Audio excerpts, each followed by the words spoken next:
Hello, hello everyone, and welcome to next World of Darkness news show. During a very busy week for us and a lot of things happening that we are very happy to tell you guys about today, sum up a lot of information, and also give you some more insight into what the hell is happening. We are going to have two guests today on the stream, Matt Holland and Justin Achilli, who are going to talk about different things, but again, the same setting and same World of Darkness, same Vampire the Masquerade V5. And yeah, we did drop a pretty big reveal this week with the specific cover for the upcoming V5 book, the cover which you can see on all of our social media and on Renegade's website. It is on Instagram, on Twitter, on Facebook. The cover for the upcoming Sabbat book, as well as a lot of information about what you will find in this book in particular. And I know that a lot of people are waiting for this book, and I feel like after the book is out, a lot of people who are even not waiting for this book that much and are maybe not even reading Vampire the Masquerade just yet are going to be super interested for what we're going to drop in there, because I think so far from how much work we put into it and how much stuff we put in this book that is just super fun to play. I cannot wait to to tell you guys and reveal more.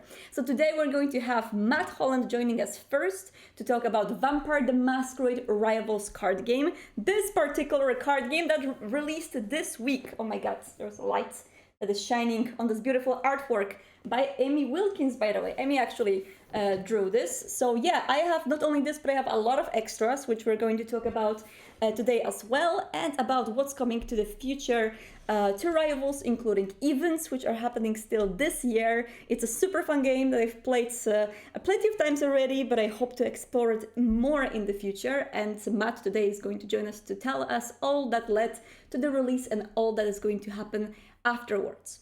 And we are also going to talk with our brand creative lead, Justin Achilli, who is joining me after to talk about the creative thought behind Sabbat and the general design process that came into making Sabbat V5. So there's going to be a lot of questions asked and answered, including the question which I think a lot of the old Vampire the Masquerade players are asking themselves right now, antagonists. So the Sabbat are introduced as an antagonist to V5, and how is that going to work exactly, and how is this book going to improve your, maybe not improve, but enhance your game and your V5 adventures? We are going to answer these questions today with Justin. Can't wait for that. But we are starting with Rivals, released officially yesterday by Renegade, and Matt Holland joining me today to talk about it. Let's see if he's waiting for us. And I think he is. There we go. Hello, Matt. Nice to see you. Hey, good morning. Good morning. I'm going to show you to everyone. Speaking of morning, what hour is it for you right now? 10 a.m. here in Minnesota. Nice and chilly. Nice. It's 5 p.m. in Stockholm, which is completely rainy and gray this week. And also, I've just learned that we're going to have 6 Celsius soon. So June is coming. But anyway, Matt, let's begin with our little tradition, which is could you introduce yourself to our audience? Sure. My name is Matt Holland. I'm the sales and marketing program manager at Renegade Games. So, been around for just about 6 months now. So I was actually not around for the start of the Rivals saga, but had been jumping in, working on marketing and, of course, organized play for Rivals too, which we'll talk a little bit about later. That's great. So I have the box of Vampire the Masquerade Rivals in my hands right now. We did talk plenty about Rivals before on the stream, but if we can briefly remind our audience, what exactly is Rivals? Sure. Rivals is it's a 2 to 4 player expandable card game. So, not a trading card game or collectible card game in which you open blind packs, you're going to get random cards. Mm-hmm. It's a game where you're going to crack that open and have the full pool of cards that are available to you to build a deck and play against, one friend or 3 friends, depending on, who you have to play and what style you're interested in. It's set in that World of Darkness universe that, we all know and love. You can play a coterie of vampires of multiple clans, have your haven, go out into the streets, take the mortals, get the retainers, fight the other vampires for control of San Francisco. Exactly, and you can also play as one of the clans which are very much known to our audience, which is, I believe, Ventru, Toreador, Bruja, and Malkavian, right? How do they Yes, that's the differ? starting four. Ah, that's the starting four. So there's going to be expansions. Yes. Oh, yes. You said how do they differ? So Bruja, Mm-hmm. as many of you know, is the more physical and violent of the clans. Ventru have a lot of.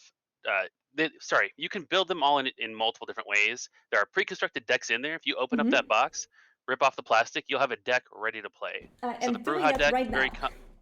there you go. The Bruja deck, very combat oriented. Ventru, that one is, I believe, the one that is all about the titles. So you're getting the Primogen title, the Herald, the Seneschal, and those are going to help you not only mess with your opponent's plans, but they'll also score you victory points or agenda points, which are your victory points for playing them. Malkavians, all about those conspiracies.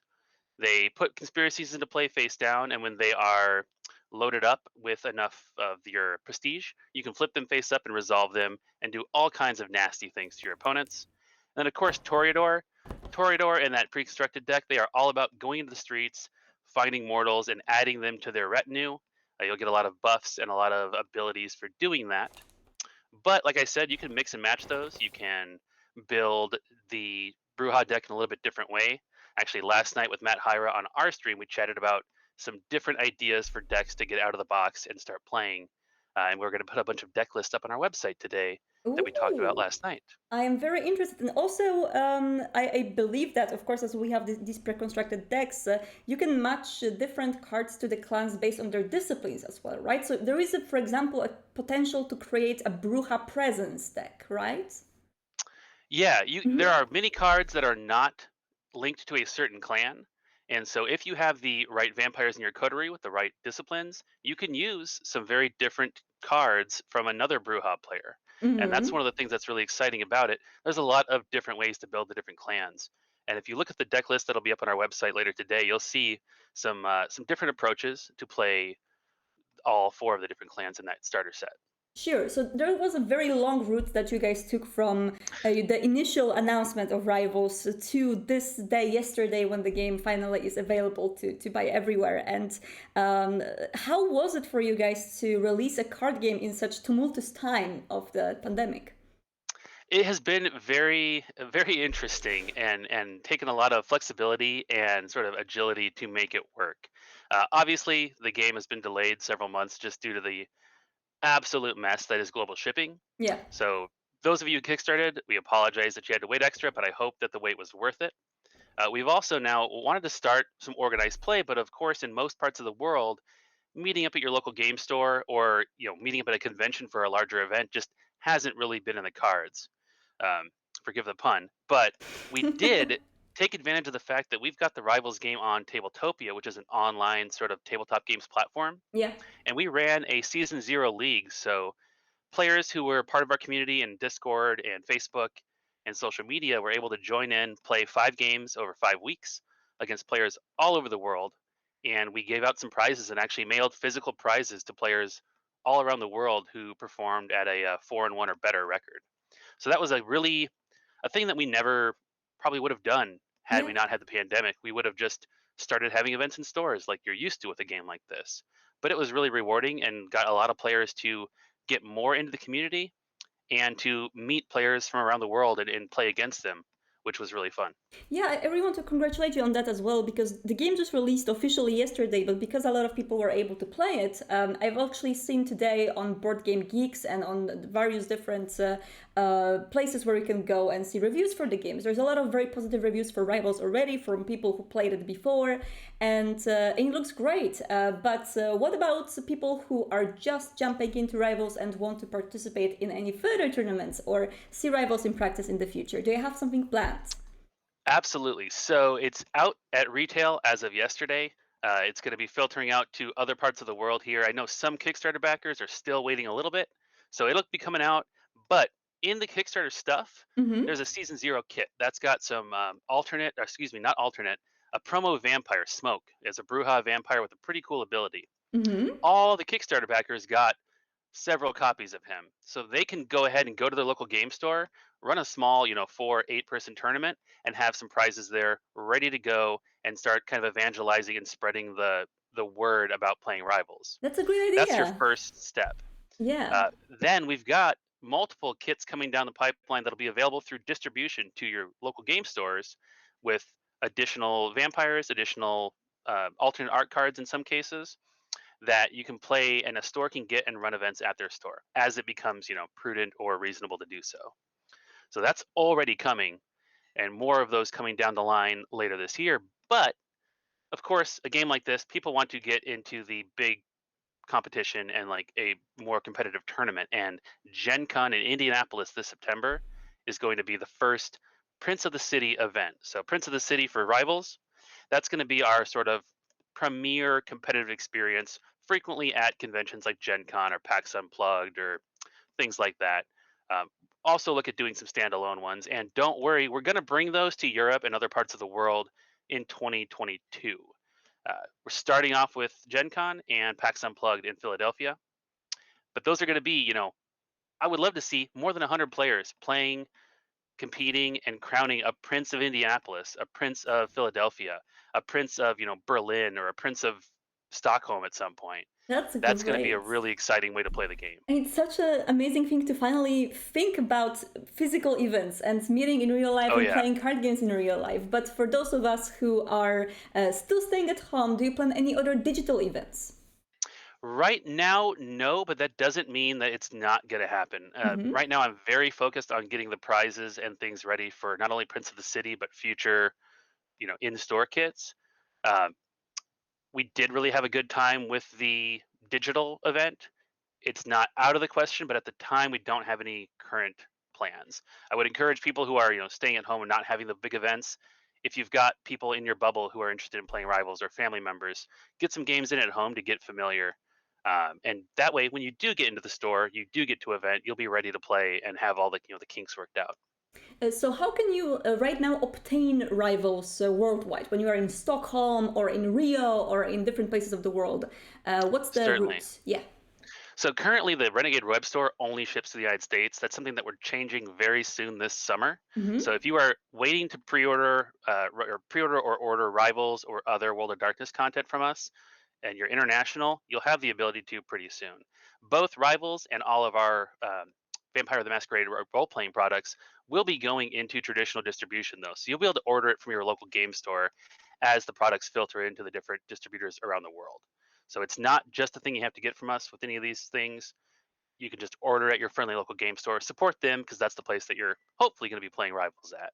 That's great. And I gotta ask about some extras, which I got from the Kickstarter campaign. I actually have them to show to people. If folks haven't had the chance to participate in the Kickstarter campaign, will these be also available? And by these in particular, right now, I mean the play mats, which I'm just going to show to the audience. Yeah, the playmats are beautiful. Yes. So once we are fully done with our Kickstarter fulfillment and we make sure everybody's got all their stuff, some of the extras will go up for sale from Renegade at the web store or at conventions where we sell some of those Renegade exclusive items. So keep an eye out if you're looking for one of those. If you're a big Toreador fan, you want that playmat, something like that. But that'll kind of depend on what's left over after we make sure all the backers got theirs. There's the Bruja one. I love the artwork by of Shades. There is by Amy Wilkins too, and it's such a Yes. cool art This piece. is my favorite. I actually, I would say that my favorite clan to play is Toreador, but the Malkavian Okay. playmat is just so beautiful. Yes. It's absolutely gorgeous. And I also have the San Francisco playmat, which goes to the middle of a table, right?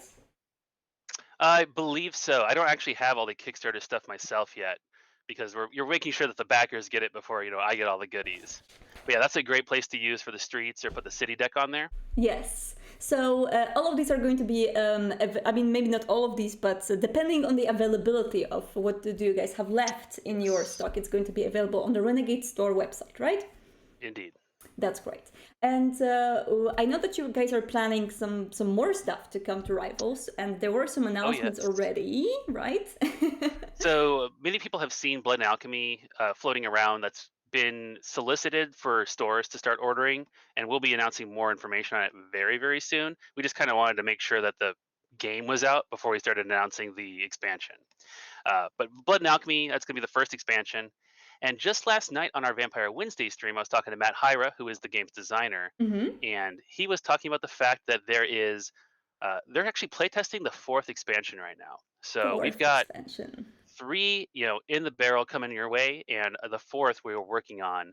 And he gave a nice, neat little insight that the fourth was actually we could send it to the printer right now, but we are waiting to get some more feedback, get some more input from the wider community, as now a lot more people are going to be playing Rivals than have been playing it over the last 6 months. Mm-hmm. So we want to see people's reactions, want to see if there's any, things that need to be clarified, things that need to be tweaked so that we can do so in that fourth product, send it to the printer, and then it'll come uh, next year, I believe is the plan. That's great. And when people hear from our community will play Rivals and want to submit any feedback to you guys, what's the best place to do that? We have a Rivals official Discord server, so that is going to be a great place to go. And I can actually throw it in the chat if anybody is watching. Throw an invite in the chat for you Let guys. me know what's your nickname so I can quickly permit you. I am PB Poncho in the chat. PV Poncho? PB, Papa Bravo Papa Alpha November Charlie Hotel Oscar. Oh my god, that's a lot of letters. Can you write something in the chat very quickly? Say hello and I will permit you. And then I will, of course, post it. Oh, there we go. I got you. Permit. PBP Pancho. Got it. Sweet. And I will, of course, put it. There's the invite, and I think that Jason just posted it as well. Jason, thank you so much. Of course, I will be also putting it in the description of the YouTube video if you're watching us on YouTube. Great. You can find me on there. You can find Matt Hyra. You can find the whole team. And if you run into questions, there's a lot of helpful players and staff that can answer those questions. If you've got ideas or if you have a issue that you've run into, let us know, and we will love to hear it. That's great. And of course, there is an event which we are actually sharing. We are going to be there also with some reveals and some news for our community. Yes. That is happening in June. And I heard that there's going to be some Rivals panels coming as well. Yes. So it's called Elysium, A Weekend of Darkness. It's going to be June 11th and 12th. So just in a couple of weeks here. And there's going to be it's going to be all World of Darkness for Friday and Saturday. A ton of great content if you're into V5, if you're into Rivals, definitely tune in. Of particular note to Rivals players, Saturday there is a Rivals panel featuring myself and Matt Hyra. At that, we will go through plenty of content from Blood and Alchemy, and we may even tease or drop some hints about future expansions as well. So that's going to be the first place that you will see cards. Think about the possibilities for your deck when this first expansion comes. So that first expansion's not too far away.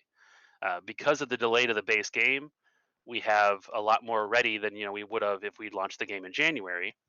And you know what? People are waiting for more clans. People are waiting for more options. So we don't want to leave you sitting too long. So take advantage of these first couple weeks. Get used to the base rules, the systems in the box, and know that more is on the way. But Elysium, Rivals panel, tons of reveals. And then a really cool panel right after that actually is the create a card. It's called I think character to card. Mm-hmm. We're actually going to work with our audience. So a lot of polls, a lot of suggestions from the viewers. And we're going to create a card for the Bruja Vampire Annabelle from LA by Night. Yes. So we have an art piece for that. We are going to make that role-playing character into an actual game piece for Rivals that will become available to players to play actually in the game down the line. That's great. If I will be able to use her as my leader, I will. And we just did this for Dave Walters. Is it Victor? Victor Temple, yes. Victor Temple. We did that a couple months ago. It was a really fun panel. It's so cool to have people's just ideas thrown around and voting, and it's just such a cool experience. So please join us for that, because the more people that are voting and interacting, the more fun that panel is, and Absolutely. It's a lot of fun. Yes, I cannot wait for that. And as for now, thank you so much for joining us, Matt. Let us know where we can follow you online right now, of course, except for Discord, which you have already. What are the best places to tune in to Renegades News? Yeah, we are on Facebook, of course. We have stream on Twitch pretty much every Wednesday for World of Darkness and vampire content at twitch.tv/playrenegade. And you can follow us on Twitter at playrenegade. So please come interact with us. Let us know what you think of Rivals. Ask us your questions, and tell us which clans you're interested in seeing, because we have a lot of content to mine in the World of Darkness, and we want to get it on the table and get you guys playing with it. Thank you so much, Matt. That was great, and I cannot wait for Elysium event and to play Rivals with more people than one, I guess. Because right now I'm just playing with my husband, but to play in bigger groups, cannot wait for that. Certainly. Thank you so much. All right. Thanks for having me. Yeah, have a great day. Goodbye. Goodbye. So guys, that was Matt Holland from Renegade, and yeah, I am extremely excited to play Rivals more. As you can see, the pile of things I have from this game is enormous. It's going to fall from my desk in a second. Oops, okay, that's fine. It won't.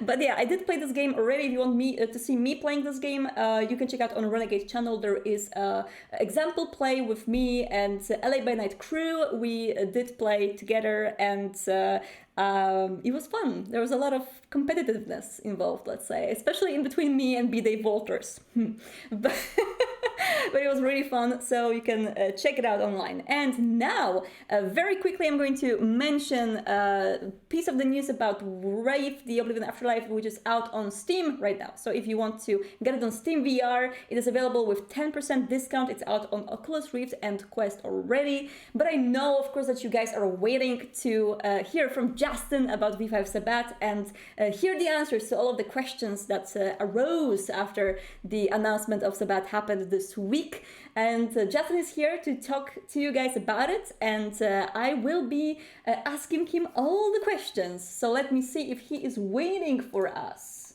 in the meeting. Excited. Hello, Justin. Hello. Nice to see you. Let me show you very quickly to our chats. There we go. Oh, you are big. Let me just make you a little bit smaller. Perfect. Okay. That was a big Justin. I am first of all, I am jealous of the fact that you are all dressed up for the event, and I'm barely dressed up for the event, but if it makes you feel better, I was doing the dishes, and I was wearing a jacket, and I splashed something on the jacket, so I just had to put a sweater on instead. So. It's not as fancy as I thought, but of course I need to ask, which Sabbat character are you cosplaying right now? I'm not cosplaying any Sabbat character right now. I still have a firm grip on my humanity. I'm not one of those path followers. Absolutely. All right, so let's get this going. V5 Sabbat was announced this week with the cover reveal and with the reveal of the pages and what's going to be in this book, what the book is going to contain. But let's start with a pretty general question.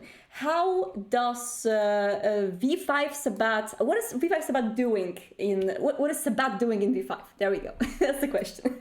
Yeah, that's a great question. And it's one that we've been working really hard on because V5 obviously changed a lot of things that had gone on in the past. There have been a lot of I guess, plot style evolutions to what had been going on.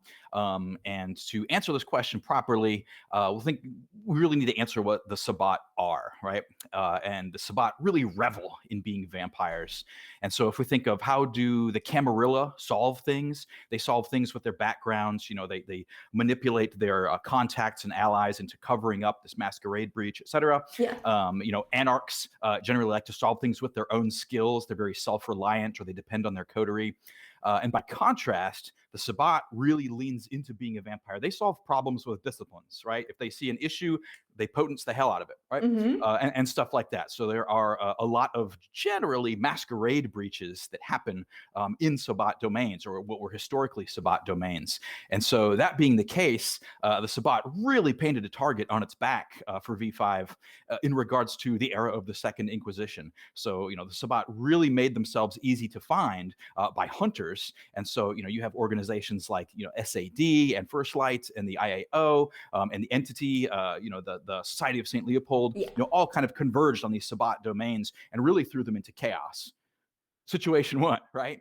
Situation two is all of these elders in the setting are hearing the beckoning, and they're getting called to parts unknown. They're heeding this call, which the Sabbat interprets as Gehenna is happening right here and right now. And so, between having to give up their domains and themselves being called to the beckoning, and also realizing that Gehenna is happening, they run off to fight the Gehenna war. And so far, there have been very, very few details about this. But what the Sabbat does, the Sabbat book does, is it looks into how they're doing the fighting. Are they going to fight on the war front? Yes, some of that. But also, one of the things they really hate about other vampires is that other vampires are the tools of the antediluvians, right? They're serving this ancient old war. They're doing the bidding of these manipulative elders, even without knowing that they're doing it. And so part of fighting the Gehenna War is also tearing down these existing domains. And so they are really taking it to, they're going to come to your city and throw it into chaos, basically. And that's really one of the things the Sabbat book leans into, is to convince, if your chronicle could use a little challenge to the status quo, the Sabbat are there to, kick your city in the junk and set it on fire. Yeah, because of course, when we talk about the differences in between V5 and the previous editions, I remember back in the days when people used to somehow include Sabbat in their chronicles. It was just like Sabbat Chronicle. There was like Sabbat as a dominant thing in it. Currently, it will be more possible to kind of inject things in easily. What's the difference in here? Yeah, that's very true.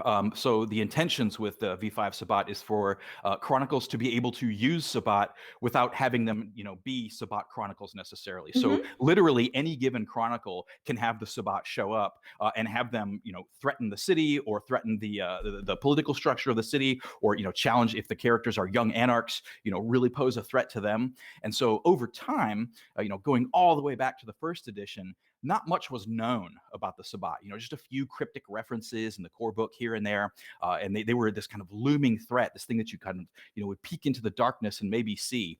And then into the second edition, they came a little bit more to the forefront. A couple of different books came out for, how to play and use the Sabbat in your game there. And then the third edition really treated them as kind of this, they were the Camarilla through the looking glass darkly, as it were. There were these very rigid structures, and the Sabbat was kind of mocking the Camarilla with how it was set up. Yeah. And then into the revised edition, the Sabbat was more of a sort of fiddling while Rome burns sort of situation. There were a lot of Sabbat, and they didn't really think Gehenna was coming. Sure, it was part of the catechism, but it wasn't really coming, wasn't really happening. That was partially because the revised edition just assumed, Gehenna never happened, right? It didn't take into account the Gehenna book, right? Yeah. It just kind of let you start your chronicle whenever. But for the fifth edition, we really wanted to go back to that first edition feel, where they are these kind of mysterious, you don't know a lot about them. And so a lot of that is behind the reason to not put them as a player-facing organization. And one of the things that this makes me think of too is if you've ever watched the old Nightmare on Elm Street movies, like the first one, you see Freddy in the shadows and the darkness, and he's kind of raking his claw across things, and it's really scary. He's only on screen for like 3 minutes in the whole movie or something, and then it gets later in the series, and you see him more, and he's in kind of situations where you know more about him. He becomes less scary. You know who he is, and so we wanted to go back to that kind of scary in the shadows sort of thing. And a lot of times, when we're working together, I'll say things like, we know too much about vampires, right? Horror as a genre really thrives on the unknown. When a player knows something, oh, okay, I know how to deal with that. I know what that is. But then when that, goes away, it really kind of puts the players in a position where they have to, make decisions, without perfect information. They feel like their characters are at risk. We really wanted to bring that to the forefront with the 5th edition Sabbat. Absolutely. And it's like, so there's a lot of existing Sabbat structure there that has, fallen away, or that the Sabbat has set aside to go fight the Gehenna War. And so the Sabbat really is in a situation. It's very desperate. Its world is crumbling. There was a while there when the Sabbat was actively challenging the Camarilla. We're rival powers. We're on equal footing here, and all of a sudden, that has eroded from the Sabbat in the era of the Second Inquisition and the Gehenna War. Exactly. And after, of course, reading everything that we've done for the Sabbat book and listening to you, so I know that the way that Sabbat is portrayed in V5 is really scary. There's a lot of very, very frightening things in there that can frighten a coterie of vampires and be used as a very great tool to bring horror into horror. Hence, I think it's a very good time to ask the very big question, which a lot of especially the old players are asking themselves right now. Why antagonists in particular? Yeah, that's a great question, and it's something that we went back and forth on. I started working on this even before I actually started at Paradox. We were talking about how to approach this, and one of the things that we really wanted to do was V5 very much puts the concept of humanity at the center of the game. It is Vampire's central theme, right? The riddle of humanity, a beast I am, lest a beast I become, is really at the core of what the 5th edition of Vampire is. And so the Sabbat are the vampires who, a beast I am, and that's it, right? They don't care about humanity, right? They have indulged the beast. They have given themselves wholly to the beast, and so they don't even care about observing these tenets of humanity. And so putting them as a kind of player-facing option would really undermine the core themes of the game. Don't get me wrong; I'm sure there are players who are going to play Sabbat once they've got the rulebook. I have no doubt about it. Everything is there if you absolutely want to do it. But really, for thematic focus, we wanted to keep those mysterious, scary, unrelatable monsters to be in the antagonist's role. The less you know about them, the scarier they are, and because they don't care about the same things that you do, in many cases, you don't relate to them. They are the cautionary tale. This is, if you don't heed your humanity, you become that. And what's really cool about this too, I think, is I'm working on a separate document for this. Is you can often find yourself almost in alignment with the Sabbat, with a common enemy, right? Like, let's say you've got this coterie of anarchs that your chronicle is about, and you've got this prince, you fucking hate this prince, and here comes the Sabbat into town, right? And they hate the prince too. So, like, where does the balance of power shift? You've got hatred of the prince in common with them, but they want to kill you or convert you and perform diablerie on you. And if you don't come over to their way of thinking, they're going to kill you to make sure that those horrible antediluvians are no longer able to manipulate their pawns. And so you've got stuff in common with them, but you've got stuff in common with the prince too, and that forces those hard choices. And those hard choices then come back to the humanity question, right? What will you do to make sure you survive in this situation? Yeah, how far will you go? And speaking of how far will you go, I'm actually, very frightened. We're not going to talk about it in detail yet, but I'm very frightened personally about some of the discipline powers which are in this book and how they can be used in the campaigns by players. So here's the question. Of course, the discipline powers can give a lot of the inspiration for people to use them as antagonists. Like, antagonists in the game can use these discipline powers, but can players use them as well? Is there some content which we can take for our playable characters in Sabbat book? You bet. And that's part of the reason why we print the disciplines as opposed to just doing them as special abilities for the antagonists. And so, like, here's a great example of what you're talking about. There's a discipline in the game that allows you to recall, or a discipline in the book that allows you to recall vitae from wherever you have it in the world. If that ghoul has some of your vitae over there, wherever you are, if you desperately need it, you can take it, right? And it really stings them. It may leave them nothing but a brittle husk at the very end of it. And the Sabbat, of course, they don't care about it, right? But you, as a character, as a vampire who still observes humanity, this is going to cause stains when you completely destroy someone, without any consideration for their well-being, even if you're going to leave them alive. And so that sort of provokes those moral questions again that are really at the center of Vampire. If a Sabbat vampire uses this discipline, it doesn't matter to them. But if you use it, you're not on equal footing with them. You still get the same benefit of it, but you have those moral qualms that they don't. And of course, those are at the center of the Chronicles. Those are what, a beast I am, lest a beast I become. Can I behave like that? Is always focal. Yes, and the amounts of stains are also suggested there, just for the storytellers who are eager to know. And there was actually a very interesting question from a chat, which I would love to hear your answer to. Do you think there's any disconnection in between the themes of horror as horror and the power vampire fantasy?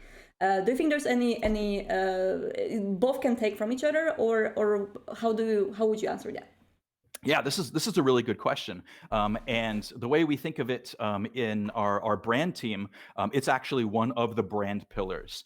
And the way we describe the pillar is it's a different kind of power fantasy. So being a vampire doesn't necessarily mean that you are, the strongest or the toughest or the one who's going to survive everything in the room. It could be you walk into the room and all eyes are on you. Everyone is fascinated by you. And so, when we say power, there's definitely a power fantasy to being a vampire. But what's important to vampire is that power has a cost. A beast I am, lest the beast I become again, right? I'm willing to use this power, but at what cost? And so what's really important for horror outside of vampire is that there needs to be some amount of hope, Yeah. and humanity represents that, right? Like you can keep carrying on, you can maintain your humanity. You don't give yourself wholly to the beast, because if you do give yourself to the beast, you become a white. The game is that the game is over for that character, right? And so to be able to have that hope, to be able to maintain that humanity, really is the central struggle of the game. And so I don't think that's at odds with the power fantasy of being a vampire. In fact, using the powers of being a vampire calls that humanity into question. So I think it's right on the money there. Interesting. And okay, so let's take it from a different perspective now. Let's say we have ongoing chronicles from V5. People are right now playing V5. They have their own characters, chronicles, and their story. How will their characters and their coteries be able to interact with the Sabbats using this book? What are going to be the examples of how we can insert Sabbat into our chronicles? Yeah, awesome. There's an entire chapter about how to, as a storyteller, integrate the Sabbat into your chronicle. And so the Sabbat is, of course, fighting the Gehenna War. And one of the notions of war is that there's hot war, which is, the actual, physical conflict, the war itself. But there's also cold war. There's this idea of, that spies are among us and they're trying to overturn the domain from within and that sort of thing. And so, right off the bat there's two different ways. You can go into, immediate physical conflict once the Sabbat rolls into town and everything catches on fire. Or you can continue to play the political game. The Sabbat, for all of its mysteriousness and unrelatability, it does continue to maintain like networks of spies. The different paths operate differently. And so, you may have a member of, let's say, the Path of Cathari. In this edition, one of their nicknames is the Devils of the Flesh, right? And they've moved into the city, and they're not, fist fighting and throwing Molotov cocktails. But they've started this weird blood cult now, and more of the local kindred are being seduced by this blood cult. And oh my gosh, they've got this army of ghouls who are they performing, these basically blood orgies with, and all of a sudden this is a force to be reckoned with. That's all happened under your nose. So there's a number of different ways for you to interact with the Sabbat, and one of the things we wanted to do using the paths of enlightenment is to have those become the kind of ways you're interacting with them. So when a pack that follows the path of Cain comes into town, maybe they're a little more overt, or pack following the path of power and the inner voice. But then if you've got, a Sabbat pack that's following the path of death and the soul, or, the Cathari, they're going to maybe operate, maybe not as subtly necessarily, but they're going to have these different ways that they're going to challenge, not only the status quo, but the coterie itself. Yeah, and speaking of the paths very quickly, there was also an interesting question, which I guess I will reiterate a little bit. So you did mention on your Twitter when you were mentioning about Sabbat in different editions. There's a very interesting tweet from Justin that sums up in very short epithet on what's kind of a role Sabbat plays in different editions. So you mentioned the medieval death cult, right? And of course you do mention paths, and there is this sort of indoctrination going on. So how does exactly what's the theme of that? How does this religiousness of Sabbat work? About the medieval death cult, I remember reading that phrase in the vampire book, like before I worked at White Wolf, way back in the day. When I was playing the game, and that stuck with me, and that has always stuck with me. And that's a phrase I have used in every edition of the book that I've worked on. So it showed up early on, and subsequently in the Guide to the Sabbat from the revised edition, and in V20. That phrase itself exists in there because that has always been such a beautifully evocative phrase from okay. But where it fits into kind of that religious notion and indoctrination, one of the things that changes in V5 from the earlier editions is that it is less of a religious outlook. Don't get me wrong, the Sabbat is still very, very cultic. They de-individuate and they dehumanize and they break you down. Mm-hmm. And the path itself is almost, because it replaces humanity, it's a different operating system. Yeah. You're no longer a person trying to maintain what you as a person think is important. You are trying to bring yourself closer to Cain, and that becomes this all-consuming drive for you, right, as a member of the path of Cain. And so they're less of a religion now. They're less even of a philosophy, and they become something that completely supplants the outlook of the vampire. And the reason this is true is because these Sabbat vampires, the Sabbat sees itself as this apex creature, right? Yeah. Like they don't care about the masquerade. Humans are there, mortals are there to be consumed, and they don't even really want to cultivate. They're not farmers, because a farmer cares about his cattle. A Sabbat doesn't give a shit about any of that. For whatever reason, for whatever justification that path is inputting there, they want what the path says. And that's one of the changes too, is that the nature of the pacts themselves, the pacts in these desperate times for the Sabbat are really these kind of cells, these clusters of the paths of enlightenment themselves. So in almost every pack you encounter, they will have this path in common, which makes them more efficient, which makes them more kind of the same outlook, sharing this kind of cultic hive mind. And obviously, because they don't have anything in common, that makes them that much more difficult to relate to and therefore fearsome. Exactly. That's very interesting. So this is so basically we can expect that paths will be way more present in the Sabbat's characters, antagonists that we are going to meet in the game. Now, an interesting question as well is how does Sabbat nowadays, because we had a lot of different views on that in the previous editions. What's the outlook on clans from Sabbat's perspective? That's a great question. One of the other things that I always loved about the Sabbat was that it leaned into this notion of antitribu, right?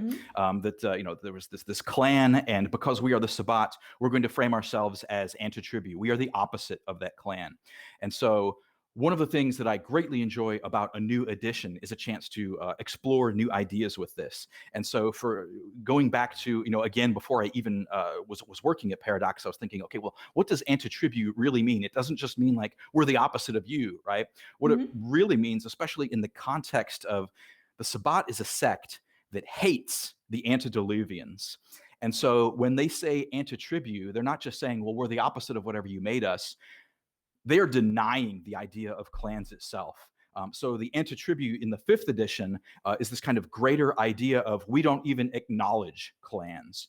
Obviously, whoever your sire is going to, you're going to have clan disciplines that make you more able to use those disciplines, etc. But as a culture, as a society, the Sabbat completely forces that down. Because it's it's the legacy of these hated antediluvians. But B, it also gives you a bit of personal identity that you can cling to. And the Sabbat absolutely wants to smash that out, right? And they want to take you and make you Sabbat as opposed to Toreador antitribu or Bruja antitribu.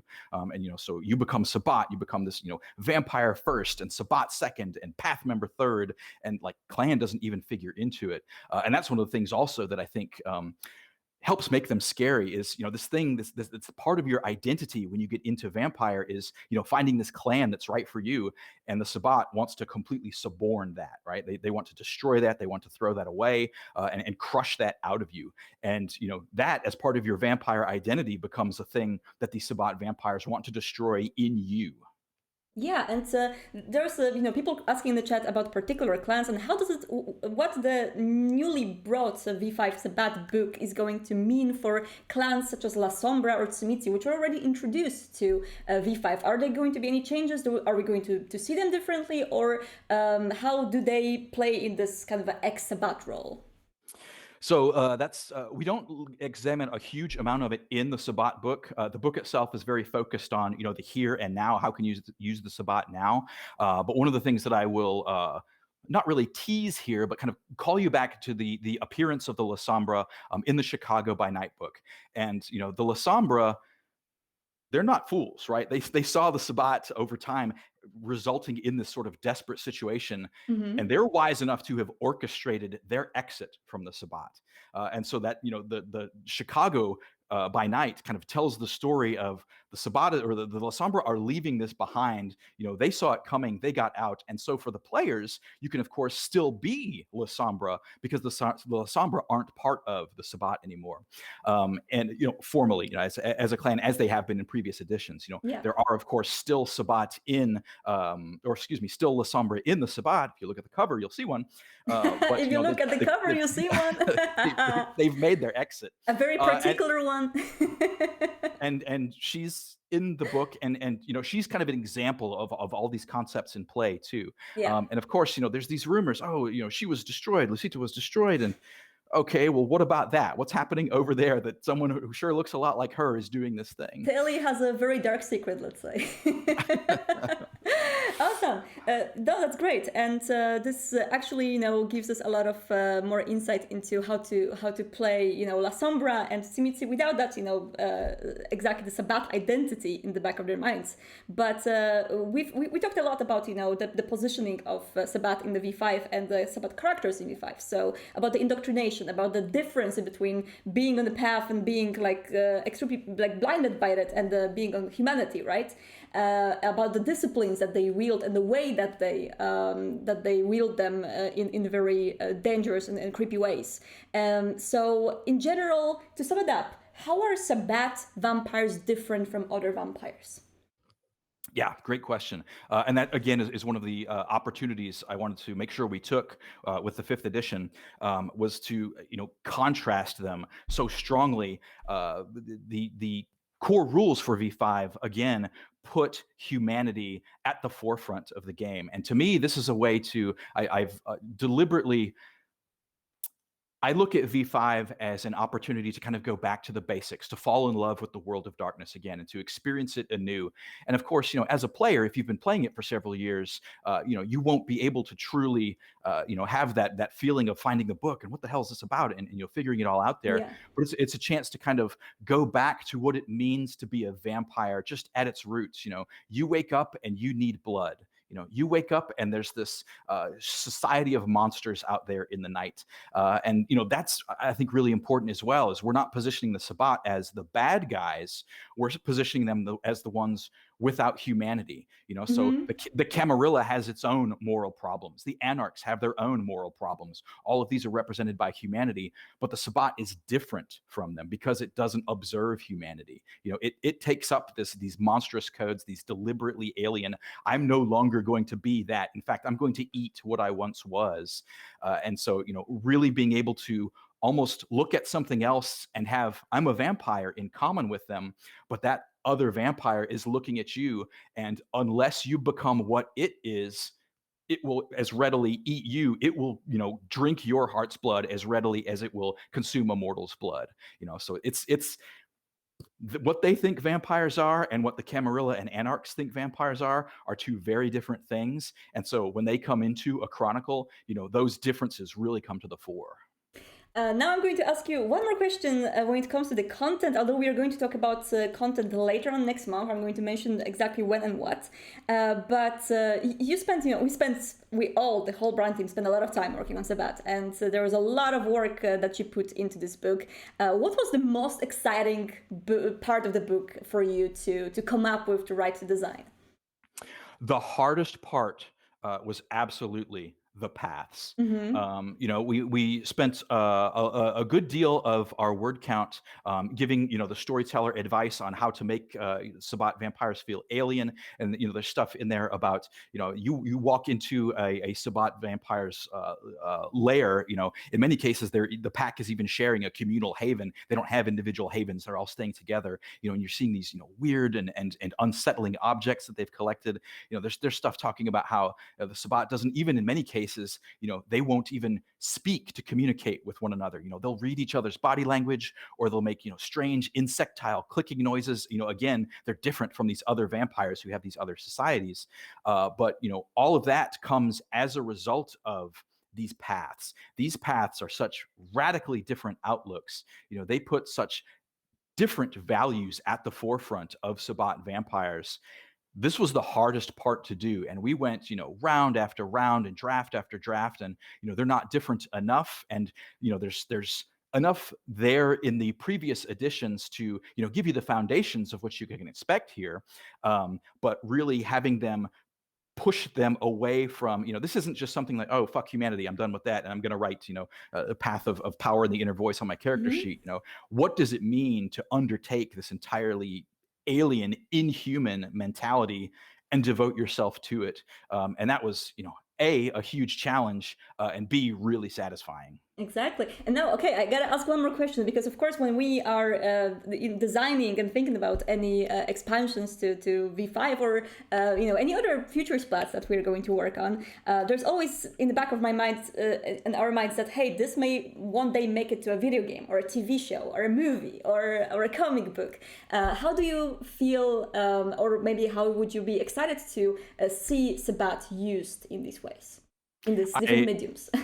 Exactly. I was watching the interview about Rivals before we started here, and I thought, oh, this would be perfect to introduce as, if they could come up with an antagonist mechanic, or maybe even I have this dangerous alliance with a Sabbat character, as one of my, whether the game term for it is retainers or however it fits into the system, stuff that really this in the tabletop game is there to shake up the status quo of your chronicle. Yeah. How can we use the Sabbat to shake up the status quo of Rivals, right? Or of Vendetta, or of one of the video games in production, recognizing what the Sabbat characters are doing is almost like recognizing a silhouette.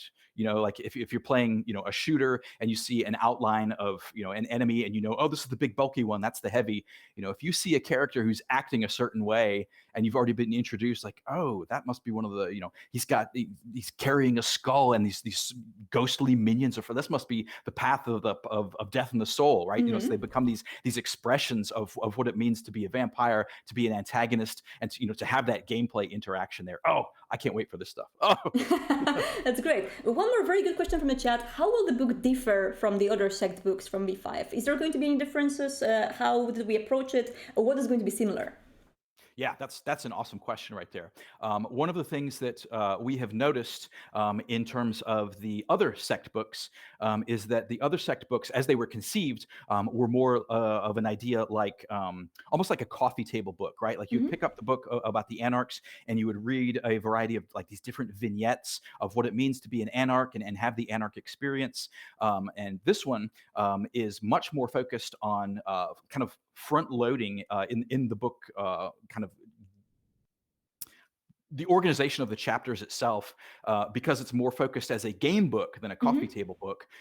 Here's this piece and here's how to use it in the game. Here's this piece and here's how to use it in the game. Here's this path. Here's some antagonists who represent the path. Here's how to use them. The Rite, right? The Auctoritas Rite and the Ignobilis Rite.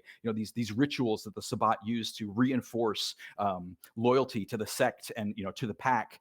Here's how you use those. And so as a player, you probably aren't going to be performing the Valdery because that's how they create loyalty to one another. But when you see this thing happening, what does that mean? Oh, one of the things that I absolutely love about this too is this the rite of the mass embrace. The creation rites. And so the Sabbat, when it has been doing these kind of retreating efforts, has been leaving these time bombs of mass graves in their former domains. So, as Camarilla and Anarch Kindred are moving into like, oh, this used to be, a Sabbat city, I'm Prince now. Okay, well, there's a giant buried tomb of blood slavering unbirthed that are just waiting to pull themselves out of the ground and fuck up your domain. So ways to use the Rite, that help. They don't become just bits of stuff you see on screen. There's a gameplay element to it. Yeah, and okay, so we got a lot of answers in here, but of course we are going to talk more about Sabbat before the release, and there is an event coming in June called Elysium event. We talked about it already with Matt when we talked about Rivals, and you are going to be on this, during this event, you will be there, and there are going to be more reveals, right? Can you tease us, what are you going to reveal during the Elysium? You bet. The panel itself is myself and Elisa, who is the RPG's producer at Renegade. We're going to be talking about the Book of Nod because they're planning a release of the Book of Nod and how you would use the Book of Nod in a chronicle and how it relates to the Sabbat, for example. And of course, the Sabbat's holy book is the Book of Nod. You know, this is the Chronicle of Cain. This is the Chronicle of Shadows. These are the things that Cain experienced and the antediluvians witnessed and why they need to be destroyed. And so there, I want us to be able to give away early on a kind of preview. I want to show one of the paths so players can see, how the paths are laid out. I want to show some more art. I want to release, some more about how the anti-tribu work. We're still discussing, what format this is going to be in. It's probably going to be a PDF. I, want to make sure that Jason's good with us, the pieces we do want to give away to set the tone. Of course. And one of the other things too that I thought was really cool was, their announcement was that Sabbat's going to be available in August, right? Yes. And so, I thought this was going to be, September, October, November, but we had the book laid out and sent to them. It got printed and moved over here faster than I had anticipated. So, I thought that was awesome that people get it sooner. So that was really cool to me. Pandemic is ending, so we're going to. I hope it's ending. I really hope I won't jinx it, but we are going to definitely see things speeding up when it comes to printing and everything like that. So I'm very happy that people will be able to play with Sabbat in your Chronicles in August. Any last words as for today to our community, Justin? Well, it wouldn't be a Sabbat discussion if I didn't say praise Cain as I said farewell. So, thank you so much, Justin, and see you on the Elysium event with more reveals. Thanks, Martina. Bye. That was awesome. So, guys, of course, Justin Achilli, our brand creative lead, we are extremely happy to have him. He's great, and he spent a lot of time designing and developing this book with the team of writers and artists. We're going to talk more about that in the future, of course, about the whole team behind Sabbat. And I hope you guys enjoyed this interview because I had a lot of fun getting more insight from Justin. And of course, we are going to talk about it more during Elysium. As Justin said, we are going to reveal one of the paths. So we're going to have a preview on how the paths work in V5 and some artwork. The artwork for Sabbat is just freaking great. And there's so many great arts in that book. It's going to be a beautiful, beautiful book. So that's been it for the two interviews. We are almost 1 hour in. I'm going to go very quickly for community highlights. We had some fun stuff sent over from our community today. I'm going to start with something. I'm not actually sure if that character can be called Sabbat, but his mindset is definitely a little bit alien. There's a lot of going on in there. But there is a wonderful cosplay which was published by Peculiar Elsa of Benoit from Shadows of New York. I believe he was also in Cotrace of New York, but in different clothing. Peculiar Elsa posted more pictures of her amazing Benoit cosplay on her Twitter. That's her Twitter handle, so you can check it out there. It's beautiful, wonderful, and great. Elsa in general does a lot of very good cosplays from Vampire the Masquerade. She did Hope from Cotrace of New York earlier, so I really recommend you guys to check it out because it's great. Additionally, fun stuff. So Eurovision happened last weekend. It's a big thing for Europeans. It's a very big music contest in Europe, and it turned out there's a lot of very good music this year on Eurovision, and there are a lot of people that looked like vampires for some reason. So Vampire the Masquerade fandom jumped on it and started to we started, of course, to talk about which artist was which clan and things like this.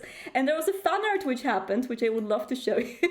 A fan art of two of the musicians from this year's Eurovision. That's the Ukrainian and Italian one as vampires from Vampire the Masquerade. Not sure which clans. I personally think there are Toreador and Simitsi, but people have different opinions. That's from Ataralba on Twitter. A really good fan art of that.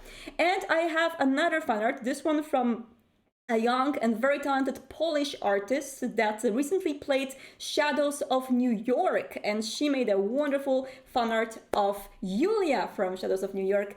Nat Rutani is her Twitter handle. You can go and follow her for a lot of really beautiful artwork. So that's the community highlights for today.